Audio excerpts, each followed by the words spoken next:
Aleluia! Coisa linda essa música, não? O Romão que me atrapalha a cantar aqui de vez em quando, mas mesmo assim fica bom, né? Essa segunda voz que atrapalha o Romão sou eu, porque não dá, a gente tem que cantar, né? Essa música é bonita demais, que a gente se arrepia todo com a presença do Senhor, que nos tem abençoado, sustentado. Coisa gostosa é servir ao Senhor, não é? Eu me lembro de uma experiência vivida por um dos senadores mais intelectuais que a gente teve no Rio de Janeiro. Puxa vida, estava com o nome dele na boca, que fugiu. Que no leito da sua morte, ele se dizia ateu, né? Na angústia, ele morreu com câncer. E ele mandou chamar o bispo católico do Rio de Janeiro, Dom Evaristo Arns. Aí ele foi visitar esse senador. Meu Deus, o nome está na ponta da língua. E esse senador ateu pedia ao bispo: me ajuda a crer, eu preciso crer. E quando eu li isso, eu fui tomado assim por uma misericórdia por aquele homem e ao mesmo tempo uma gratidão imensa pela graça de poder crer. Saber que nós estamos atravessando o vale da sombra da morte, mas a gente pode sair daqui um pouquinho, né? E viajar nas asas do Espírito Santo, na presença do Altíssimo. E saber que a gente sente algo em nós que não é humano, cuja origem não está em nós, não está na nossa cabeça, no nosso cérebro, no nosso intelectismo, na nossa filosofia, mas é algo de origem divina que nos ajuda a crer. É como eu já defini a fé uma vez. A fé é aquela graça que Deus nos dá para continuarmos mesmo quando o caminho acaba. É mais ou menos isso mesmo, né? A gente parece que não tem para onde ir, a gente está preso, mas a gente sente que continua indo, a vida continua fluindo. É graça de Deus. Crer é um privilégio. Crer é um dom de Deus. Agradeça ao Senhor nessa noite porque você crê. Muitos, nesse tempo materialista, querem fazer-nos crer que crer é não pensar e de que não crer dá a ideia de intelectismo. E, na verdade, quando você não crê, o que você vive é um reducionismo. Você se transforma num pedaço de carne que anda. E é interessante que tudo que diz respeito à vida, né? Tudo que diz respeito à verdadeira vida, não se pega. Você não pega no amor, você não pega na saudade, você não pega na ira, você não pega no ódio, você não pega na solidariedade. Mas tudo existe. O que diz respeito à vida não se pega, não se toca, é invisível aos olhos humanos. Tudo isso se manifesta nessa carne. E aí, alguns que não conseguem crer, quer dizer que a vida é só carne, quando na verdade ela é só o habitáculo, ela é só o lugar onde a vida se manifesta.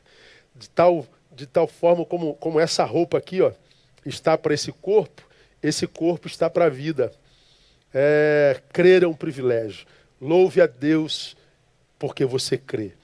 Nessa noite, irmãos, queria deixar uma reflexão com vocês, que eu vou extrair de Mateus capítulo 6, versículo 22, dando prosseguimento ao projeto da quarentena, que é de trazer à memória o que me pode dar esperança.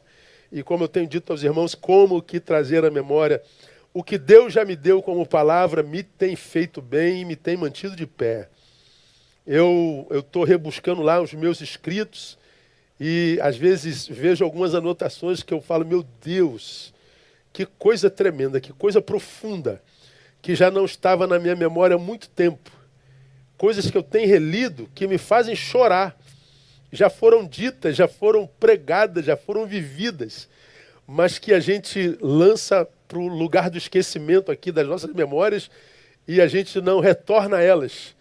E como eu tenho dito, tanta coisa que a gente pergunta a Deus hoje, Deus já respondeu lá atrás, a gente não percebeu.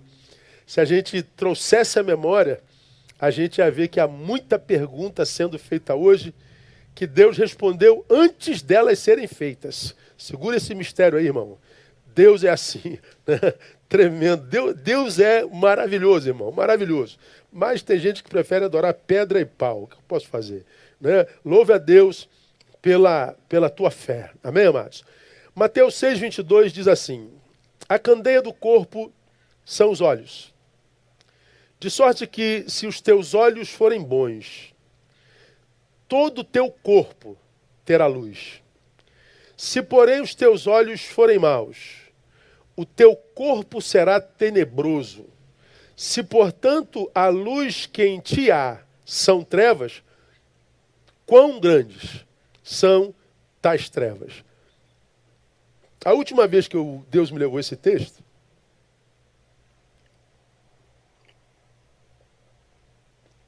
eu saía de uma visita no hospital psiquiátrico e fui visitar um amigo irmão do Clebinho, que está aqui do meu lado. O Clebinho é suboficial da aeronáutica e ele tinha um amigo que teve um problema psiquiátrico. E me ouvia demais, era meu fã, digamos assim, entre aspas.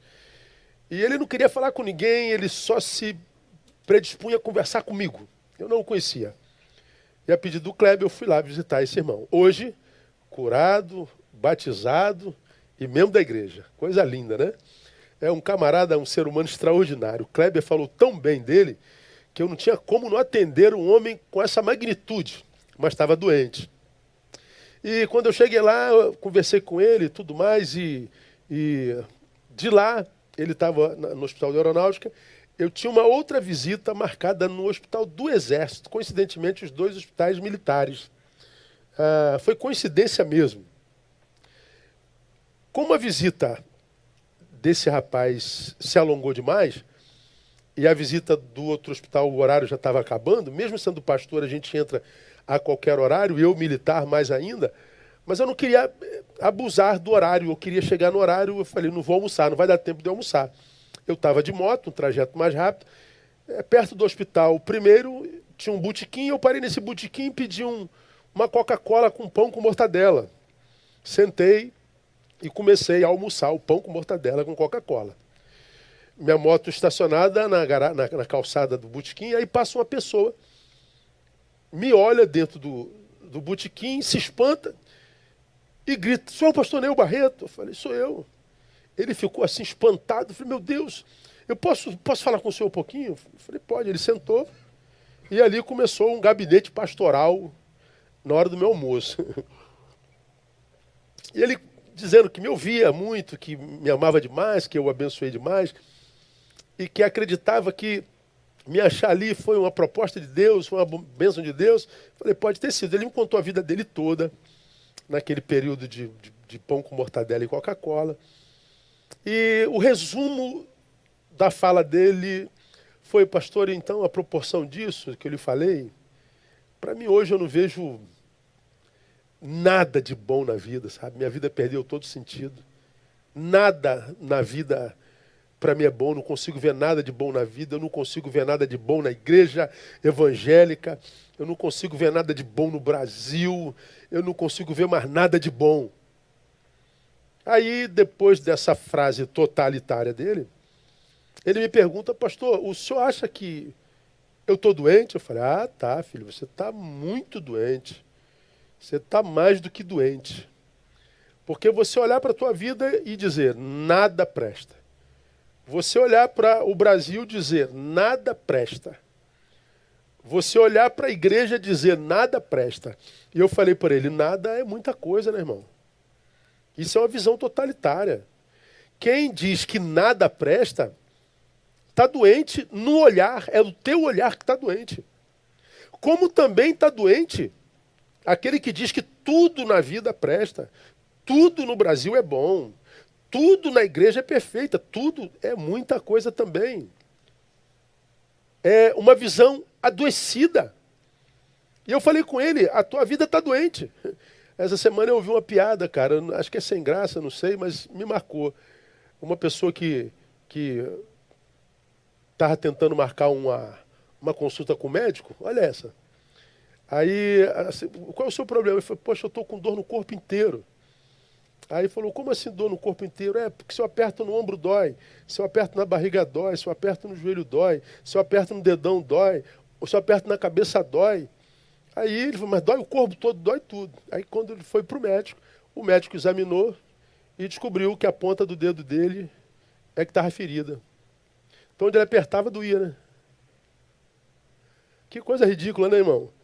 Pois é, a gente às vezes acha que a doença está no corpo todo, está na ponta do dedo. A gente acha que a doença é a vida toda. Não, é o óculos. O Brasil não presta. Tem muita coisa boa no Brasil.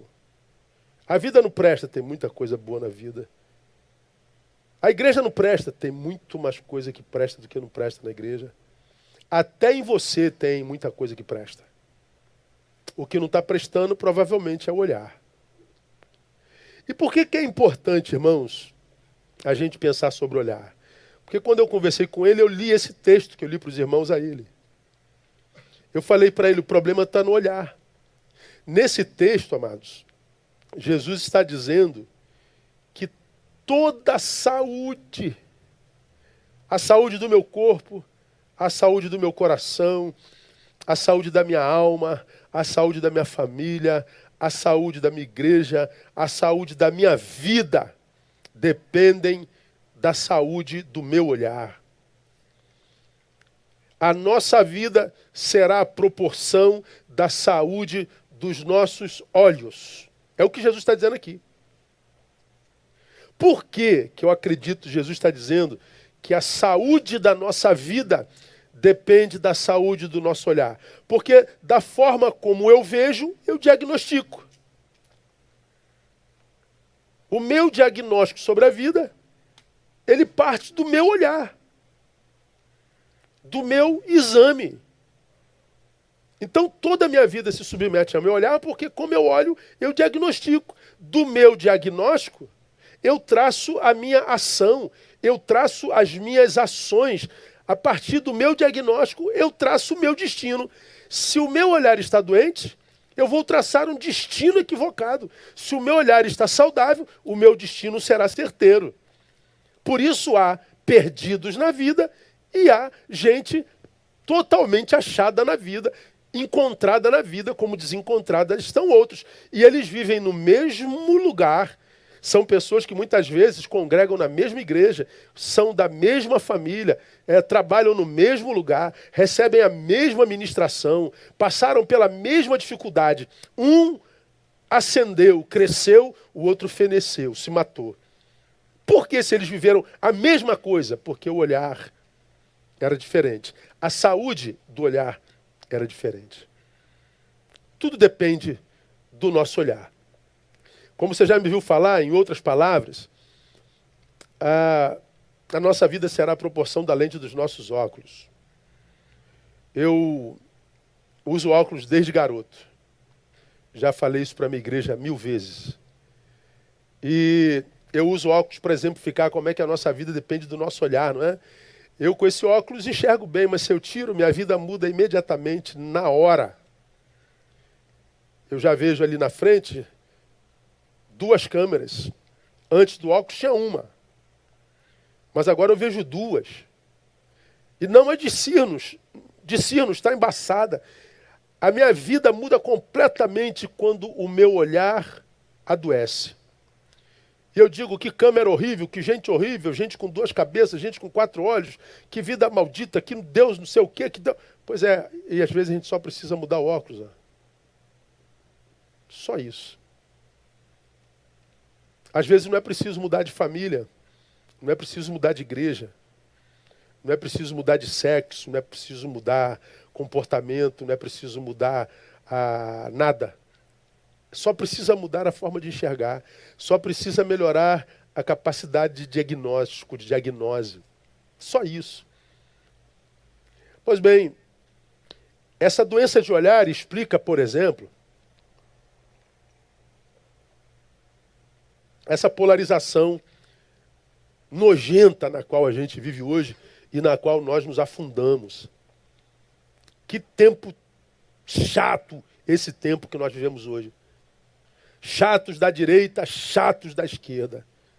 Ambos em torno do mesmo personagem, o Bolsonaro. Os que amam idolatricamente e os que odeiam idolatricamente. Ambos. Todos com razão. e se digladiando, se matando. E, na verdade, de repente, só precisavam mudar o óculos. Um para enxergar defeito e o outro para admitir virtudes. Porque todo mundo tem defeito, todo mundo tem virtudes.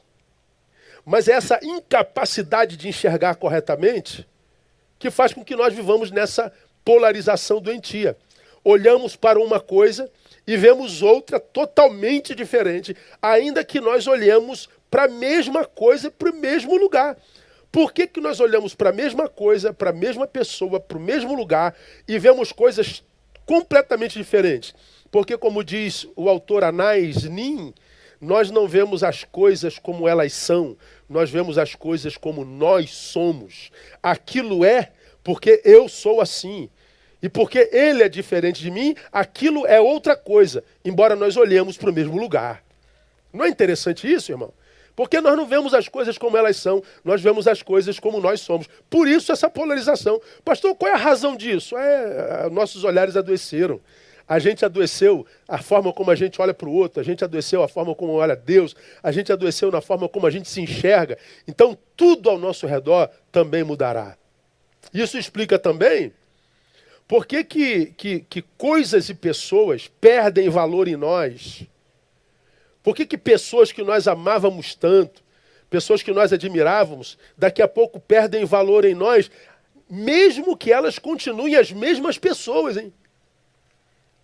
As pessoas que nós admirávamos, nas quais nos alimentávamos, nos eram pessoas fonte, pessoas retiro, para quem a gente se retirava no tempo de angústia, já falei sobre isso aqui, pessoas que foram assim a vida inteira. Aí, de repente, elas mudam em nós, ainda que continuem as mesmas pessoas. Ou seja, elas são as mesmas, mas nosso olhar mudou. Não foi a pessoa que mudou, foi o nosso olhar. Por que mudou? Por que aquela pessoa, na nossa concepção, mudou? Porque nós mudamos. O nosso olhar mudou. Não tem aquele pessoal que se deforma, vai embora e quer dizer que o culpado é você? Eu vou embora desta igreja porque o pastor não é mais o mesmo. Eu vou embora deste emprego porque o meu chefe não é mais o mesmo. Eu estou saindo desse ministério porque fulano não é mais o mesmo. Eu estou saindo desta casa porque minha esposa e meu marido não é mais o mesmo. E aí ele sai, diz que você que mudou e sai querendo perpetrar culpa na tua cabeça. Eu estou indo embora porque o pastor não é mais... vai te catar, irmão. Quem me conhece sabe que esse negócio de querer botar culpa em cima de mim não cola, mas não cola de jeito nenhum. Cada um enxerga a vida à proporção da saúde dos seus olhos. Aquele que você abandonou, dizendo que mudou, continua sendo alguém em quem multidões se alimentam, pessoas amam, pessoas se refugiam. O que mudou foi o teu olhar. E o teu olhar te fez fazer o que você fez consigo. Se afastar de pessoas fontes, de pessoas retiros. Te fez mergulhar na solidão. E agora, muitas vezes, o orgulho te impede de retornar.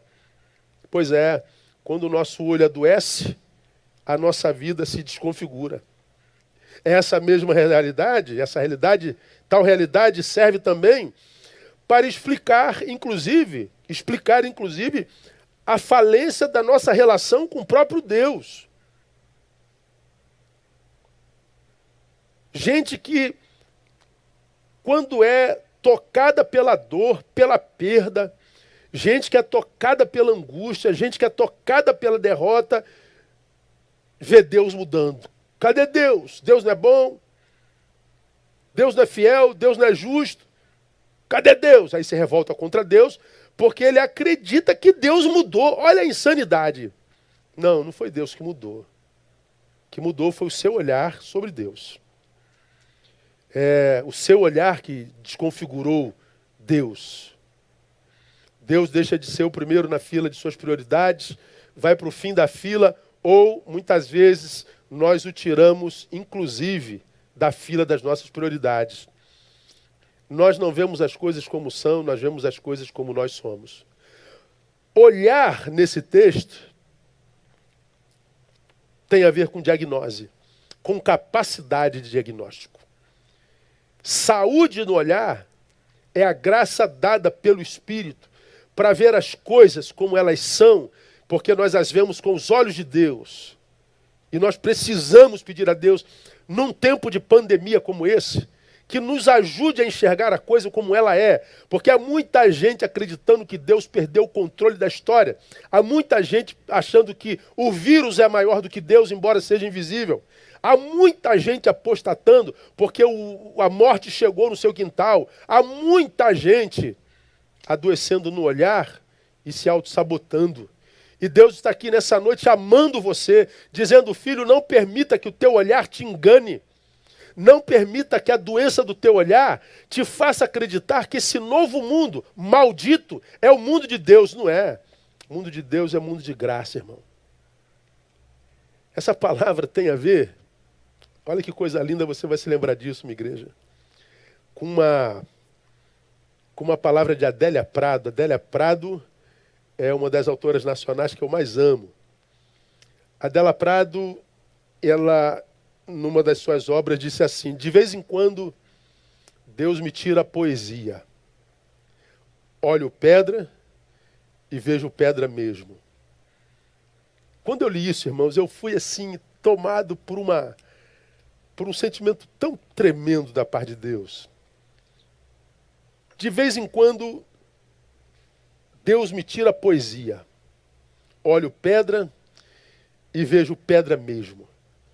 Como essa palavra de Adélia Prado me abençoou. Aí eu entendi o que ela queria dizer. E vou mostrar para você agora. Painel, coloca aí a primeira foto que eu mandei para a gente compartilhar com o povo. Vou explicar a você o que a Adélia Prado estava querendo dizer. Às vezes Deus me tira a poesia. Olho pedra e vejo pedra mesmo. Em outras palavras, às vezes Deus me tira o encanto. Poesia, encanto. Vejo pedra e vejo pedra mesmo. Você está vendo uma obra de Michelangelo. Michelangelo esculpiu esta obra chamada Pietà em 1498. Ela está lá na Basílica de São Pedro, no Vaticano. É uma das obras mais valiosas da história da humanidade. Eu e você estamos vendo o quê? Jesus Cristo morto, na mão, no colo, nos braços da sua mãe, Maria. Pois é. Mas na realidade, você sabe o que é isso? Isso é um bloco de mármore. Isso é uma pedra que foi vista com encanto, com poesia. Michelangelo olhou para um bloco de mármore com encanto, com poesia, e viu num bloco de mármore Jesus morto nos braços de Maria. Ele pegou suas ferramentas e começou a tirar o lixo desta pedra. E quando ele começou a limpar essa pedra, tirando dela o lixo, ele mostrou que dentro da pedra vista com encanto, tinha uma Maria segurando Jesus no colo. Pois é uma pedra vista com encanto. É uma pedra vista com poesia. Até uma pedra vista com poesia vira em obra de arte valiosa. Bom, se fôssemos, quem sabe, eu ou você, olharíamos para um bloco de mármore e não veríamos nada. Michelangelo, com grande poesia, com grande encanto, tirou uma obra de arte da pedra. Deixa eu mostrar mais uma obrazinha para você. Bota a segunda para nós, painel, por gentileza, para a gente exemplificar. Está aí uma obra chamada O Beijo. Esse é de Rodin. Rodin a esculpiu entre 1888 e 1889. E ele fez essa obra inspirada no romance com sua assistente Camille Claudel. Ele se apaixonou por ela e fez dela sua mulher. E essa obra, esculpida em 1888 e 1889, está no Museu de Rodin, em Paris. O que é esta pedra? É um bloco de mármore que foi olhado por Rodin com poesia. Foi olhado por Rodin com encanto. E porque Rodin olhou para a pedra com encanto, ele viu um casal apaixonado se beijando. Pedra, dependendo da saúde do olhar, vira poesia. Pedra, dependendo da saúde do olhar, vira obra de arte. Tudo depende do nosso olhar. Pode voltar para mim. A vida é assim. Será a proporção da saúde do nosso olhar. Não é lindo? Aqui me veio à memória, quando eu fazia essa palavra, 2 Coríntios capítulo 4, versos 3 e 4, onde o apóstolo Paulo, sábio apóstolo Paulo, escreve assim, olha, mas se ainda nosso evangelho está encoberto, é naqueles que se perdem que está encoberto. Quem são esses que se perdem? Nos quais o Deus deste século cegou os entendimentos dos incrédulos, para que lhes não resplandeça a luz do evangelho da glória de Cristo, o qual é a imagem de Deus. Se o nosso evangelho está encoberto para quem? Para os que estão perdidos.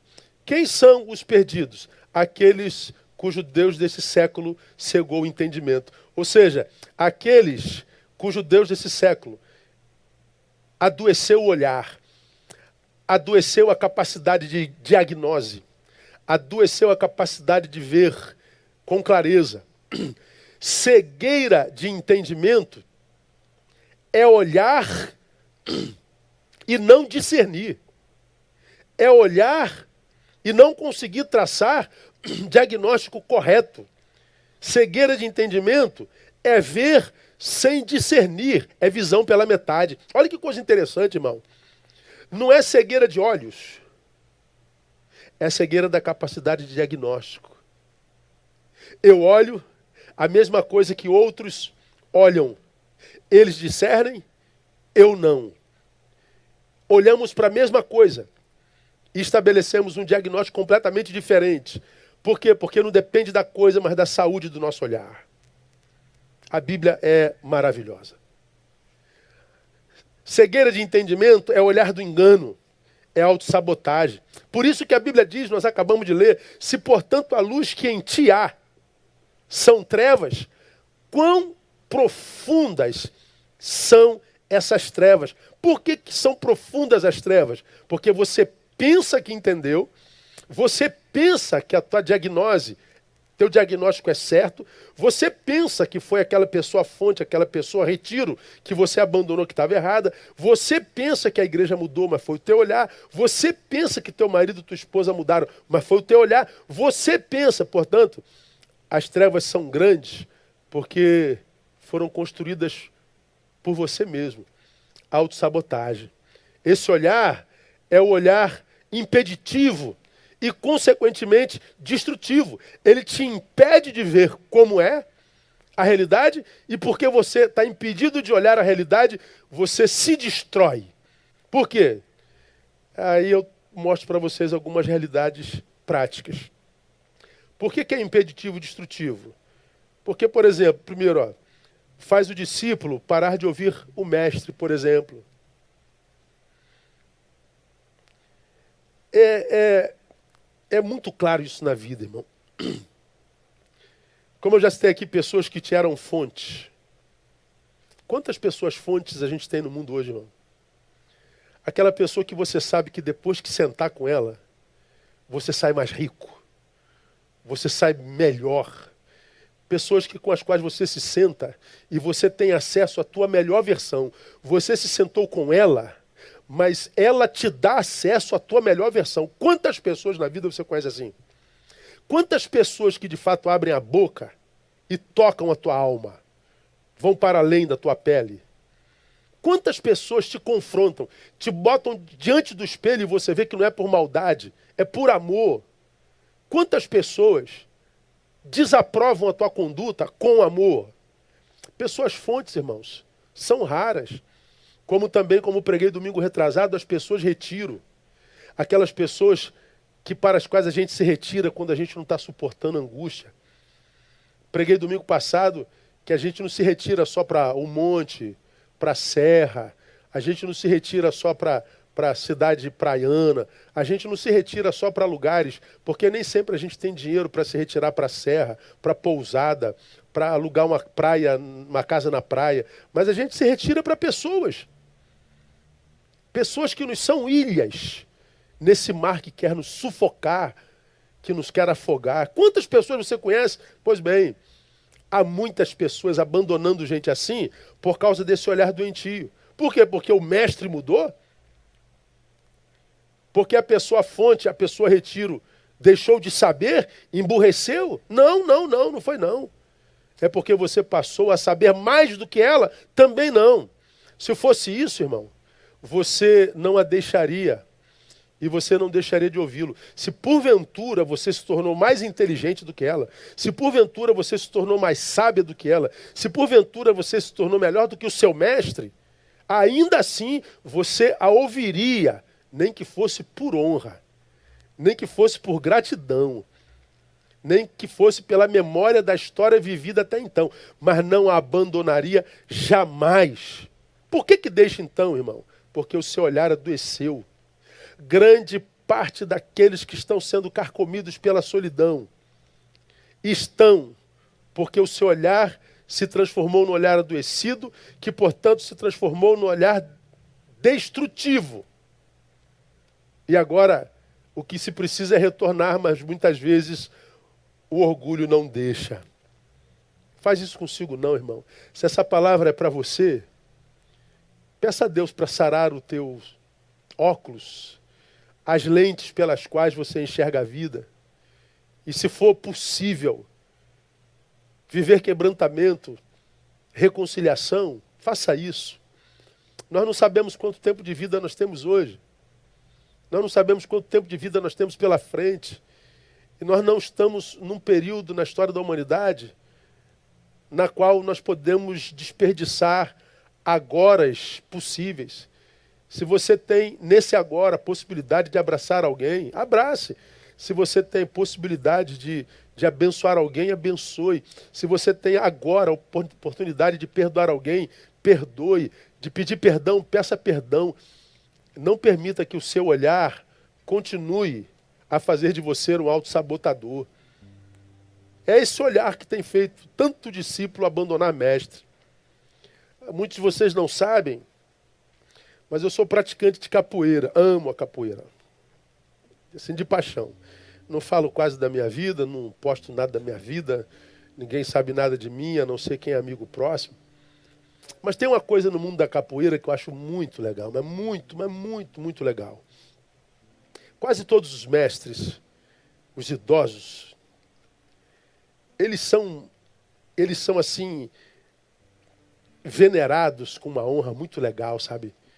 Por causa do seu notório saber, por causa da sua contribuição para a capoeira, para essa arte nacional, por causa do seu esforço em formar novos discípulos, hoje velhos, e os seus discípulos, já também mestres recém-formados, outros alunos e professores, jogam hoje muito melhor do que esses velhos mestres. São velhos, o corpo não responde mais. Mas é impressionante, isso é regra no mundo da capoeira, como os discípulos honram os mestres. Jogam com eles devagar, cantam para eles. Viva meu mestre, viva o meu mestre. A honra, a gratidão.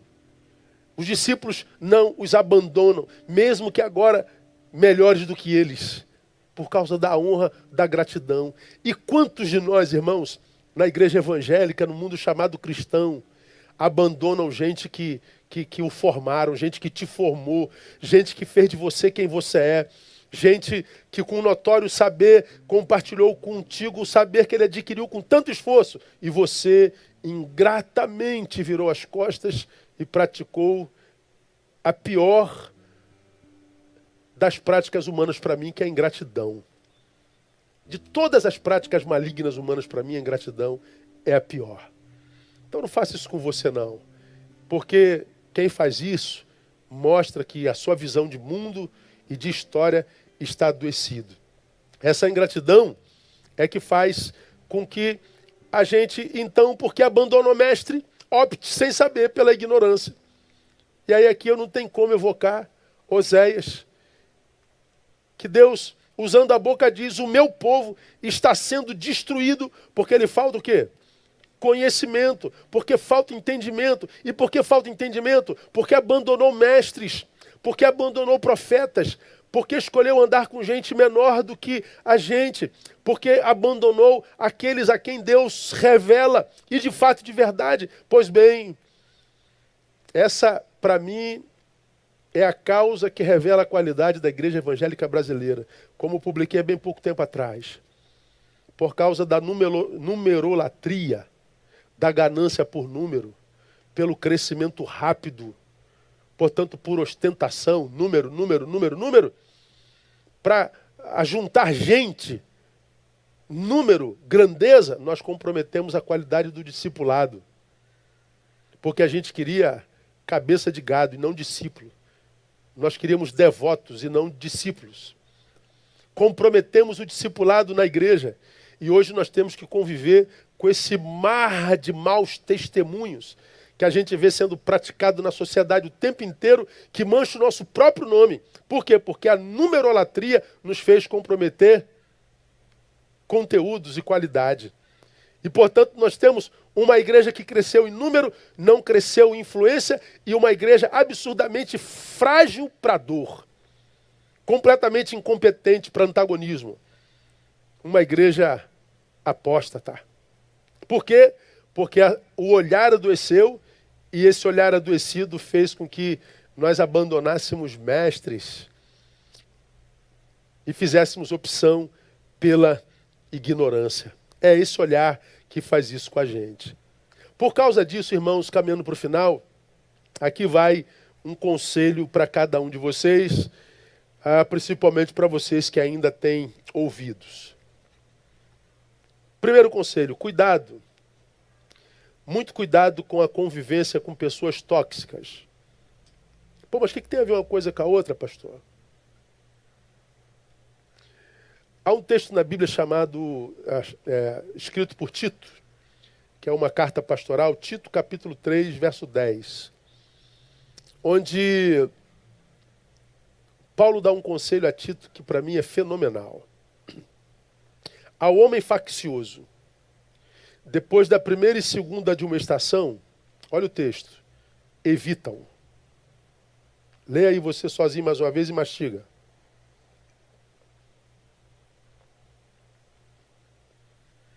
Ao homem faccioso, o homem da cisão, o homem que divide, o homem que tem problema com comunhão, com autoridade, com honra, com gratidão. Advirta-o, exorte-o, chame sua atenção. Não te ouviu? Faça de novo. Mas se ele não te ouvir de novo, evita-o. Bota o versículo seguinte, painel, o versículo 11, por gentileza. Sabendo que esse tal está pervertido e vive pecando, e olha só o texto, e já por si mesmo está o quê? Condenado. É faccioso, é da cisão, não reconhece autoridade, mestres, ensino, responsabilidade. O texto está dizendo, ele já se condenou. Evita-o. De quem que ele está falando? Do que tem olhar adoecido. O olhar que abandona mestre, o olhar que abandona comunhão, o olhar que abandona família como filho pródigo, o olhar que se faz maior do que o que de fato é, que diminui quem não é igual a ele, que desconstrói em si quem pensa diferente, é faccioso. Esse texto está dizendo, já está condenado em si mesmo. Por quê? Porque o olhar adoeceu.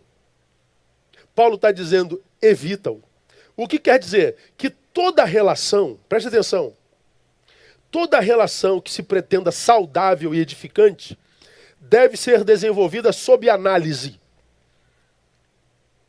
toda relação que se pretenda saudável e edificante deve ser desenvolvida sobre a análise. Quando eu digo afaste-se de pessoas tóxicas, eu estou dizendo tóxicas são as pessoas que se tornaram viciadas em achar defeitos nos outros, defeitos alheios e expô-los. Gente que diz, o pastor mudou, o pai mudou, a mãe mudou, o vizinho mudou, o médico mudou, a esposa, o marido mudou. Mas é gente que não se enxerga. Essa é a gente perdida. E como o próprio Paulo fala e diz em Tessalonicenses que nós temos que nos imitarmos uns aos outros, ele diz evita. Por quê? Porque gente tóxica adoece nosso olhar. Temos que ter cuidado com as nossas relações. Quando eu digo que qualquer relacionamento que se pretende saudável e edificante precisa estar sob análise, é porque esse texto me baseia para falar isso. Ao homem faccioso. Como é que eu sei que é faccioso? Porque está sob análise. Paulo está dizendo, é faccioso? Como é que você sabe? Porque está sob análise. Se a tua análise mostrou que o seu olhar está doente e ele passa pela vida desconstruindo todo mundo e como maledicente, matando gente no teu coração, ele está dizendo, evita-o, porque você vai se transformar nele. Teu olhar vai adoecer. O teu mundo muda quando o teu olhar adoece e você se auto-sabota e se condena, como ele também. Como é que um bom olhar se torna em mau olhar? A grande parte dessa desconstrução vem por causa das nossas péssimas relações. E como é difícil no tempo presente a gente construir boas relações. E meu último conselho, não só se afaste de pessoas tóxicas para não adoecer o teu olhar e se transformar numa delas, mas o segundo conselho, autoexame sempre, sempre, sempre e o tempo todo. Autoexame sempre, sempre e sempre e o tempo todo. Faça diferente dessa geração, que virou especialista em defeitos alheios, porque vive se metendo na vida alheia. Cuida da tua vida e você vai ver que se fizer isso, tem muita coisa para fazer. Quem olha para si, encontrou um campo sobre o qual há muito trabalho a ser desenvolvido. Vou repetir, quem olha para si, encontrou um campo que tem muito trabalho a ser desenvolvido. Por isso, autoexame sempre. E aqui vem mais uma vez a palavra de Paulo a um outro pastor, a Timóteo, que diz, tem cuidado de ti mesmo e do teu ensino, persevera nestas coisas, porque fazendo isto, te salvarás, tanto a ti mesmo como aos que te ouvem. Olha Paulo dizendo a Timóteo, Timóteo, cuida de ti mesmo. Timóteo era um pastor jovem. E Paulo está dizendo, não é a igreja que cuida de você, Timóteo. É você que cuida de você. Não é a esposa que cuida de você. Ela ajuda, mas quem cuida de você é você, Timóteo. Não são as irmãs da igreja. Não são os diáconos da igreja que cuidam de você, Timóteo. Quem cuida de você é você, Timóteo.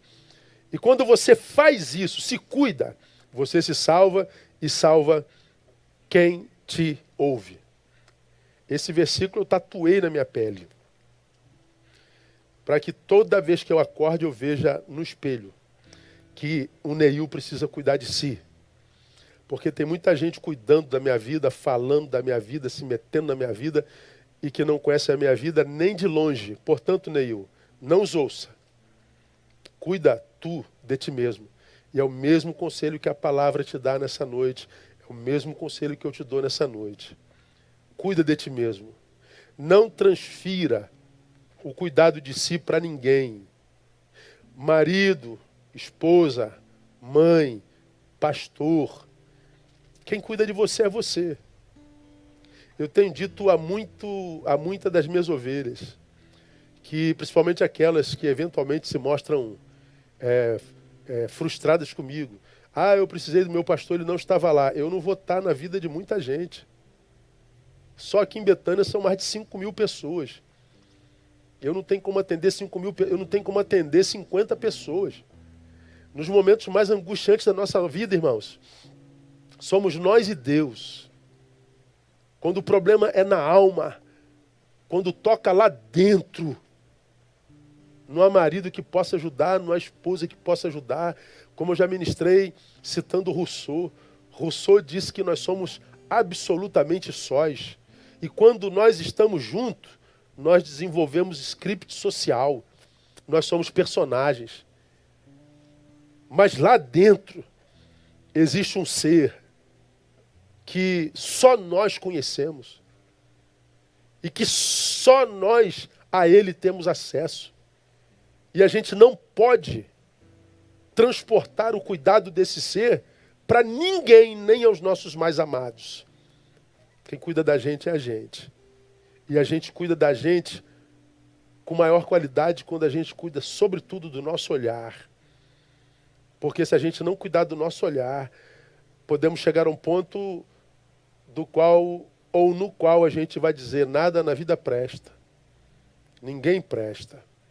Igreja não presta, Deus não presta. É a doença do olhar. Que Deus, nessa noite, nos faça refletir sobre a saúde do nosso olhar. Que Deus nos capacite a ter uma visão saudável para a gente ver, inclusive, nessa pandemia, uma oportunidade de crescimento. Que a gente possa ver, mesmo no vale da sombra da morte, a manifestação daquele Senhor que disse, não temas. Que a gente possa, como disse hoje de manhã, citando o Salmo 91, mesmo diante dos 1000 cadáveres do lado direito, 10.000 à minha esquerda, mesmo caminhando sobre a geografia de 11.000 cadáveres, que a gente continue caminhando. Que a gente não pare perplexo, prostrado, decepcionado, não por causa da quantidade de cadáveres ou da geografia de morte, mas parados e quedados por causa da doença do olhar. Que Deus te abençoe, que Deus te dê a graça de ter um olhar absolutamente saudável, para que você enxergue a vida e esse tempo como Jesus de Nazaré. Amém, amados? Que Deus nos abençoe. Nós vamos orar e nessa oração nós vamos nos lembrar dos nossos amados que estão adoecidos, as famílias que estão enlutadas, e vamos pedir a Deus que traga paz e alegria. Tem alguns nomes que chegaram aqui agora para que por ela nós oremos. Eu queria que os irmãos anotassem esses nomes. Anota esse nome, você que tem vida de oração. Vamos orar pela família da irmã Silvia, falecida, irmão Dante e suas filhas. Vamos orar pela irmã Rose, esposa do irmão Mário, falecido. Vamos orar pela família do Reinaldo, esposo da Vivian, falecida. Vamos orar pela vida da Sabrina, esposa do nosso querido pastor Alisson, falecido, sepultado hoje à tarde, que abalou muito nosso coração, nossa alma, a vida de nossa igreja. Estamos feridos na alma. Perdemos um filho, aquele tipo de ovelhinha tão rara que a gente vê Deus trabalhando sem desperdiçar o trabalho de Deus, que se permitiu usar por Deus. Que Deus te abençoe, Sabrina, que Deus te abençoe, Ágata, pequena Ágata, que pastor Alisson tanto curtia, tanto babava, né? Mas agora o Pai do Céu vai cuidar dela. O Pai do Céu vai guardá-la. Vamos orar por essa gente. Vamos orar pela Luana, pelo Diego. Vamos orar pelo Felipe Simões. Vamos orar, tem mais gente chegando aqui agora, deixa eu ver, me chegou aqui agora. Ronaldinho e Lúcia, o casal, membro de nossa igreja, ambos estão internados. Estão no oxigênio, não estão entubados, estão no CTI, pai e mãe, marido e mulher. Mas não estão entubados. Estão isolados no quarto, mas estão melhorando. E tantos outros irmãos que estão carecendo. Durante o desenvolvimento do nosso culto, um sem número de pessoas vão pedindo oração aqui nos comentários, Eu queria que vocês que estão aí nos comentários orassem por essa gente, liberassem uma palavra de graça. Alguém que disser que minha mãe está enferma, perdi um amigo, perdi uma amiga. Libera uma palavra, isso já tem acontecido, eu sei. Então libera uma palavra de graça para cada um deles, que essa palavra vai no coração, vai na alma e sara olhares, cura a visão. Vamos orar. Se você conhece o irmão da sua igreja, idoso, que não vê há muito tempo, sabe o telefone dele, dá uma ligada para ele, dá uma palavra de graça. Vamos desenvolver essa comunhão gostosa. Eu tenho ligado para um bocado de gente, para alguns idosos da nossa igreja, e há uma festa, uma alegria. Faça isso também, se você pode. Vamos fazer essa teia de solidariedade e oração. Vamos orar ao Senhor? Vamos falar com Ele, pedir a Ele a sua bênção para essa semana, que essa semana seja a semana da boa notícia. Ouvimos na sexta-feira que um laboratório descobriu um anticorpo que bloqueia o coronavírus 100%. Então, tomara que seja verdade, né? Ainda não foi testado em humanos, está in vitro, mas que seja testado essa semana e que seja comprovado e que a gente seja vacinado e que a gente volte para a rua, né? Misericórdia, a gente quer ir para a rua, que coisa doida, né? A gente quer tirar essa máscara, a gente quer mostrar a nossa beleza, né? A gente quer viver. A gente quer viver a liberdade para a qual nós fomos chamados, né? E vai chegar, irmão. Está mais próximo do que há 2 meses atrás. E a gente vai poder voltar a celebrar aqui com muita alegria. Eu quero ver esse tabernáculo lotado, esse templo cheio. Eu quero ver saindo gente pelo ladrão. Eu quero ver os irmãos brigando na porta por lugar. Eu quero ver o pessoal trazendo, pastor, tá tendo briga lá fora. Eu não quero nem saber, tem mais de 18 anos, se vira aí e a gente faz o culto fúnebre depois. É uma brigalhada por lugar, irmão. São 3 auditórios, aqui 1.500 lugares, aqui atrás 300, lá atrás 200. Então são 2.000 lugares. É uma briga. E quando a gente voltar, pode ter certeza, vai vir muito mais gente para a nossa igreja, que venha. A gente faz 2, 3 cultos do domingo, não tem problema nenhum. A gente quer estar junto, né? A gente quer olhar no olho do outro, a gente quer dar um abraço. A gente quer dizer que saudade, amiga, que saudade, amigo. A gente quer chamar para almoçar na nossa casa de novo, né? A gente quer fazer um churrascão junto de novo. A gente quer celebrar aniversário. A gente quer ter direito de sepultar os nossos mortos. A gente só quer ser. E ser com plenitude e para a glória de Deus. Vai acontecer. Essa semana vai ser uma semana de muito boas notícias. Aleluia! Vamos orar, depois vamos louvar e teremos terminado. Senhor, muito obrigado. Como a Tua palavra nos faz bem. Como a Tua palavra tira escama dos olhos. Como a Tua palavra sara o olhar. E como o olhar sarado faz toda a diferença. Sara a visão do Teu povo. Sara a visão da Tua igreja. Sara a visão dessa humanidade. Tira a escama que impede o cientista de achar a cura definitiva. Ela já existe, Senhor. Só não estamos conseguindo ver.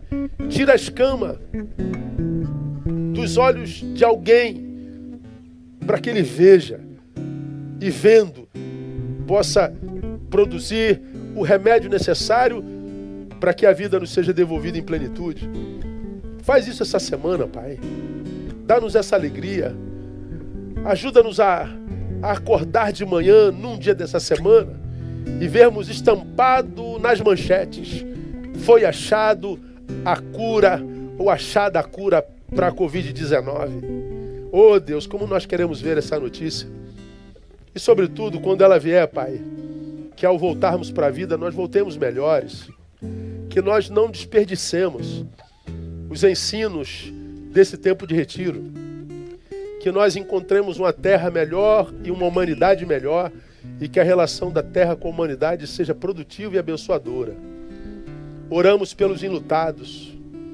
Oramos, ó Deus, por aqueles que sepultaram seus mortos.